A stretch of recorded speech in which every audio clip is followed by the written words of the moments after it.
you got to remember, like, the whole reason why we're doing this is so that everyone's on the same page before we jump into, like, the difficult stuff of pre-calc.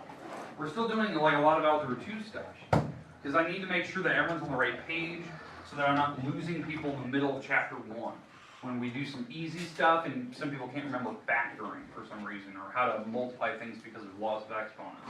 That's why we spend so much time doing this. Why do you smell like pepper? It smells terrible also this morning. Alright, let's talk about factoring though. Okay? Alright. So what we're gonna be doing here, so like a crown surrounds this range. Okay? Alright, so we're gonna be given number 17. Okay, what we're going to be given is we're going to be given some examples of what they call rational expressions. If you don't know what a rational expression is, it's a fraction. Okay, rational means fraction form. That's what rational numbers are. Anything you write is a fraction. But we're dealing with expressions. So we're going to have numbers and variables and all that stuff. And we need to be able to factor and actually simplify. So Mara, throw one at me. I don't care which one. 17. Y squared plus 7y minus 18 over y squared minus 3y plus 2. Okay, so this is the type of problem we gotta get used to. Now, some people look at this and go, "Oh, I'm gonna cancel out the y squares." And stop what you're doing. Okay. The reason why you can't just cancel out y squares, everything right now is being added or subtracted. You can't just cancel out things when they're added or subtracted. It's the same premise as somebody doing this. 6 over, let's say 6 over 11, and somebody's saying that, you know, this fraction is the same as going, you know, let's say this is 2 plus 4, and this is, let's say this is 4 plus 7, and people going, oh, well, I can just cross out 4s, and so the fraction is 2 over 7. Oh, that's not how it works. That's not how you simplify fractions. You have to like factor these things apart and see if they have a parenthesis in common. Because when you simplify fractions like I did earlier, you're looking for numbers that multiply to give you these. Well, 11 is prime, so like there's no way you could simplify that problem down. So in this one, we can factor this apart. The top, if I try to factor, it is a trinomial rule. Okay, so I'm going to put those in parentheses. The bottom is a trinomial rule. We're going to factor those first. So the top, it's got a minus on the back, so it's plus minus. Let's go y and y. And now two numbers that multiply to give you 18, but they're going to subtract give me 7. It's probably 9 and 2. 9 and 2 is the one option. The other option for 18 is like 6 and 3, 1 and 18. Those are the options we had, but it's got to be 9 and 2 because I need to make 7 from the subtraction. It's got to be a positive 7, so it's going to be positive 9, negative 2. That makes the 7 in the middle. Okay, now on the bottom, they're both going to be the same operation because the plus is in the back, and they're both minus signs. Okay, because remember, they're the same. This is what they are. So then you break up a y, y and y, and then you break up a 2 to be 2 and 1, and that does make 3 in the middle. Now at this point, now we can look at, can we cancel something? Now the reason why you can cancel stuff is because they're being multiplied together. And let me explain like why I can just suddenly cancel these two items, and why the answer would be y plus 9 over y minus 1. Like why is that simplified form? Why can you cross those out but you couldn't do it earlier? Well, it comes down to a problem like, let's say it's 4 over 6, right? And we're looking at numbers that multiply give us 4, and we're looking at numbers that multiply to give us 6. And why we're allowed to simplify from here but not the other way earlier, like when I was adding, is because when you multiply fractions, you're actually multiplying the top and multiplying the bottom, like you're multiplying straight across. So I'm allowed to separate these into the respective fractions because that's how you multiply fractions. You just go straight across, like I'm doing here. I'm going straight across. So I'm allowed to pull this out to make its own fraction. Well, this implies to make 1. 1 times 2/3 is 2/3. So that's what I'm actually doing here. I'm separating these out to their own fraction, which makes the number 1. And 1 times this thing is still that. That's how you're allowed to do it. Okay?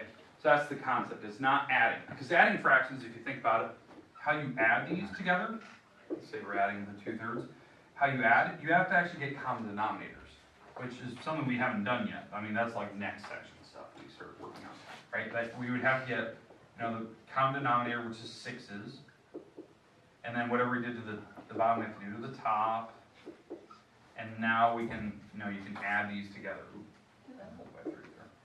And then you can add straight across. Okay, once you have that, because the denominators don't change when you add. Okay, the numerators do. So that's why you're not allowed to cancel. Okay, everyone feel a little more comfortable with the factoring idea though? Like why we did factoring for 3 days in a row last week? Actually, it was almost 4. Friday was gonna wash. Now, here's the secondary question that they're gonna ask. Okay, they're gonna ask you to simplify, a rational expression, simplify the fraction, and state the domain. State the domain of this particular problem. Well, domain is any x or y number in this case that you could potentially plug into this problem. Well, domain is typically any number you want. Typically it's like all real numbers. That's kind of what we always look at, all real numbers. But in our case, we have exceptions. Okay, except certain numbers you are not allowed to use. The numbers that you're not allowed to use are numbers that make the denominator zeros. So what are numbers that make the denominator 0? 1, positive 1, and positive 2. These are numbers we are not allowed to use. Now you're probably thinking, well, what are they canceled out? Like that 2 went away. You're still not allowed to use it on the original problem. Like when we first started factoring this, before I canceled stuff out, the 2 caused a problem. You're not allowed to use the number 2. In fact, if you're to actually graph this on a graphing calculator or type into Google and graph it with parentheses and stuff, or actually, we just type in the original problem, not this one, but you type in the original problem and you say graph. It'll draw the entire graph. There'll just be a hole right here, even though it'll be really difficult to see it. You won't even notice it. Like, it won't have any breaks or anything. It'll just be this little tiny gap where the number 2 is, because you are not allowed to use the number 2 in the problem. So that's the reason why. Okay, because it caused a problem in the bottom originally, and we what it was actually called, it was called a removable discontinuity. It's called a removable discontinuity. It removed itself from the problem because the top and bottom canceled. Even though it'll on the graph it'll still show up as a whole. This one is a non-removable. Non-removables really cause problems. If you actually look at a graph of a non-removable discontinuity, so let's say this is what my graph looks like. It looks something like this. Here's the number 1, here's the number 2. At the number 1, what will happen if it's non-removable? The graph will do something like this. It'll do some like crazy break, where there's like one side goes one way, the other side goes the other way. They're not even connected. They're actually discontinuous. Okay? It's from left to right. But when you get to the number 2, since it was removable, what will happen is it'll do something like this. It'll get to the number 2, and then there will be a hole in the graph, but it will continue on the other side of it. And it's really hard to see that, because that hole is like 1 pixel in width, right? There's hardly any width to it. So you won't even notice it. But right here, you definitely would, at a non-removable. It would be a huge break in the graph. Okay? We'll take a look at graphing. That's actually what chapter 1 is. Like, how do you know if it's removable or removable or non-removable? What will the graphs look like? Question? So we have to know what those means for this test? For non-removal, and no. I will only ask you to simplify it. I will not ask you to name if it's removable or non-removable until chapter 1. We have to name domain and then Domain and range you will have to. So just for right now, we're just doing domains. Domain in this case is all real numbers except these 2 numbers. These are the numbers that cause problems on the original problem. Okay, questions, comments? Now there's other rules, like when you have fractions. If there's square roots, you're not allowed to make square roots negative, so there would be exceptions, like maybe on the numerator, you could have a square root up there, and we couldn't get rid of it. So keep that in mind. Okay. Alright, but that's the type of factoring problem. Do we feel a little comfortable with that right now? We'll practice those more tomorrow. Today was just kind of the brief introduction of what we're going into, because I do want to give you some time to work on your homework today. Let's go to the conjugate rule now. So conjugate rule is something like, let's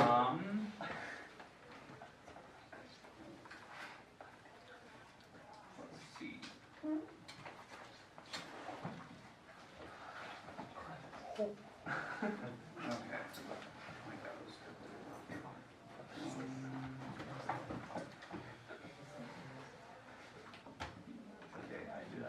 5 minutes. Give me. God, I want to pick one that was actually in town. In our class meeting. So good luck. No, we're gonna hit those right now. Okay. I'm not going to show. In fact, I'm not going to show conjugate rule today. The reason why. It won't match up with this one. It'll be way too far apart. We're just going to stick with the factoring. We'll do one more factoring problem, and then I want to talk about a differential quotient today. Okay, this will be where I'm going to end. I'm actually going to skip this one today. In fact, let me just put a mark through it. I wouldn't feel comfortable showing you that right now, just because of what we just showed you, and this would be way off the mark. So, Mark, pick one of 6, 37. 17. 9. 31. pick one of 9. these. Because we need to buy from 3 more. Okay, all right. So we're gonna do a factoring problem one more time, and then what we'll do is we'll talk about a differential quotient. Okay. Go ahead. X squared minus 4 over x squared plus 3x minus 10, and then divided by x squared plus 5x plus 6 over x squared plus 8x plus 15. Is that it? Yep. Okay, perfect. All right. So same style problem. This one's going to use what we call a reciprocal rule, even though it's still a factoring problem. This problem, we're taking two different rational expressions and we're dividing them. The trick is on this problem, when we first start, we change this to multiplying. If it's division, change to multiplying, and the second fraction will flip over. Okay? So that's what we need to look at. Okay? All right, and over here we have the x squared minus 4, and only that second fraction, the one that comes after the division sign, that's the one that flips. Okay, questions, comments about the first step? Okay. All right, so factoring this apart, how do we factor this top left? X plus 2x minus 2. Good. The difference of squares, 2 parentheses, x plus 2, x minus 2. Good. Let's keep going. Bottom. X plus 5, x minus 2. X plus 5, x minus 2, because it has to be plus minus, has to multiply gives us 10, subtract gives us the 3 in the middle, so that's correct. Now we have the multiplication symbol, and over here, X plus 5, x plus 3. x plus 5, x plus 3, that's good. X plus 2, x plus 3. X plus 2, x plus 3, alright. Now, so we factor the top, factor the bottom, there's just a bunch of trinomials, there's one difference of square there. Is there any questions with how we factored? Anyone get lost? Sorry, we went really fast there. Okay, now at this point, when you try to simplify, you can simplify top and bottom first, and once you have that, then you can go diagonally. That's a rule that you're allowed to do. So top and bottom, like when I do this problem, I notice that these cancel. Top and bottom, these cancel over here. Now diagonally, these would cancel, and this would cancel, right? So your answer for this problem is 1. So if you looked at the graph, and you're actually graphing this original problem, there's probably just a dot, just like a dot at 1, where that's your one number that you get. It's just a single dot. Now, there would be weird exceptions on this graph. There's numbers we are not allowed to plug into this original problem. And this is the part that a lot of people understand. This problem still has exceptions. Okay, the numbers, like, it's all real numbers that you can plug into this problem, even though it's simplified to be 1. It's all real numbers. Look at them. Okay, it's all real numbers except. Now, let me explain these exceptions, because everything removed themselves from this problem, because I want to show you what this graph would look like. Okay, so the exceptions for this problem is the numbers on the bottom. So this would be a -5, +2, -2, -3, and this is the weird part. 0. And on the original problem, -3 and -5 as well, which I know already repeated. The reason why, on this original problem up here, you still have to consider what was on the denominator right here before you flipped it. Because on the original problem, this was on the bottom. But then later we flipped it, you still have to consider if there's any weird numbers for this when we factor it apart, those have to be added to the original list as well before you flip fractions.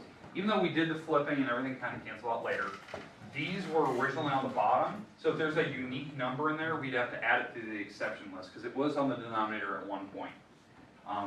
Now, do we agree that everything removed themselves? Yeah. So the graph will have just open circles at these spots. And what I mean by that is that when you look at a graph of this thing, right? When you look at a graph of this original problem, if you were to type it in Google, it would have all the numbers on the number line, except for certain numbers, like -5, we would have, there would be a gap here, there'd be a gap at +2, there'd be a gap at -2, and a gap at -3, right? These are where the gaps will be. What I mean by gaps is that no matter what number you plug in, your answer is going to be 1 coming out of this thing. We know that. That's what it's simplified into.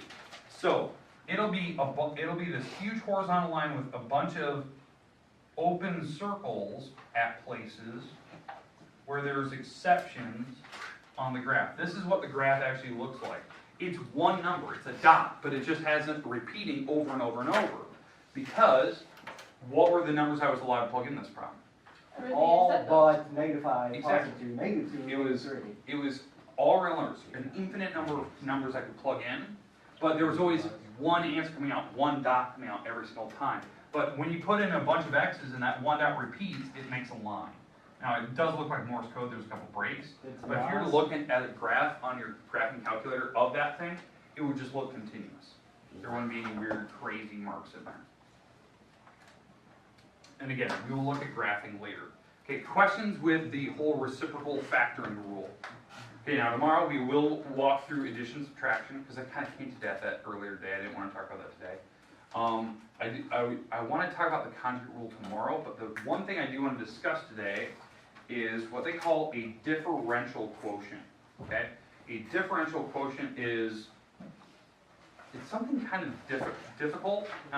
It's a way of simplifying a problem down when you have like radicals in the problem, and that's where the conjugate rule kind of comes from.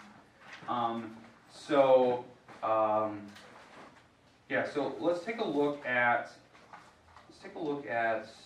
number 77. Okay.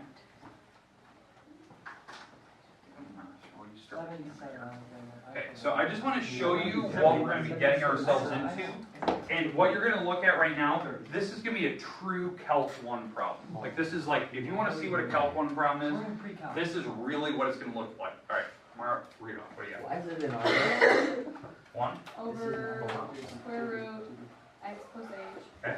minus 1 over square root x all over h. This is Calc beans for a calculator. Okay, is that it? Well, stop. No, did I read it right? Let me get the fraction on right. Oh, it's 1 No, over the x. I gotcha. Hold on. Yeah, Mr. Mark, How are Mark. we supposed to do that? Mara told me a little bit. My brain is swelling. Ow. Alright, This makes it so much easier. alright. A little bit. Oh. Trust me, that was a lot easier. I know. Alright, That's why I said Okay. that. That's weak sauce. alright. On this particular problem, all they ask you to do is simplify. They do ask you to figure out what would happen if h approached 0, like do a what they call a rational approximation. Like what would happen if h were to approach 0? What would this thing go to? This problem requires the conjugate rule. Now the reason I didn't just throw it at you a little bit ago is because you needed to know this idea of division, and I didn't think we were ready for it because we didn't see one of those. But this problem will require a reciprocal at one point. How this problem works is that you're going to multiply the fractions here by the conjugate of the bottom. That way, the radicals will get off the denominator, and you can actually simplify them from there. It's not an easy process for doing that because if you actually look at the denominators, they're actually different types of radicals here. They're different types of roots. So we need to figure out what to multiply by. Typically, what they always tell people is multiply by whatever the common denominator is. And then what should happen, everything should simplify. So what is your common denominator here? X. Square root of x and H. x plus h. And that's your common denominator. That's what we're going to multiply both things by like this. In fact, we're actually gonna try to multiply it top and bottom. This will hopefully simplify your problems down, and it'll be down here as well. And that's what we're gonna be looking at. That's something we're gonna go into tomorrow. I'm gonna try to teach you shortcuts instead of like working out all this crazy stuff, what you're looking at here. Is there a shortcut? Okay, does that make sense? And that's where the conjugate rule is gonna be coming into play tomorrow. Okay, questions with what we're gonna look at tomorrow? I don't wanna do that today. It'll take too long and I wanna give you time to work. Okay, you have 20 minutes today to work on your homework. We'll come back to this exact problem. We're gonna look at it tomorrow. Okay? Yeah, so 70. So we're gonna look at it. Hello. Okay, the rest of it is yours. We'll come back to this. We're gonna talk about shortcuts instead of doing all this. How long is shortcuts?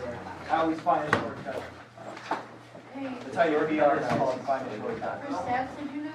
Hey. Yeah. Or she just. Hey. Oh, no. Hi. You want to work? You think it's gonna be. Reese, I have a shortcut for literally every problem. I do too. You just use this thing called, You're not.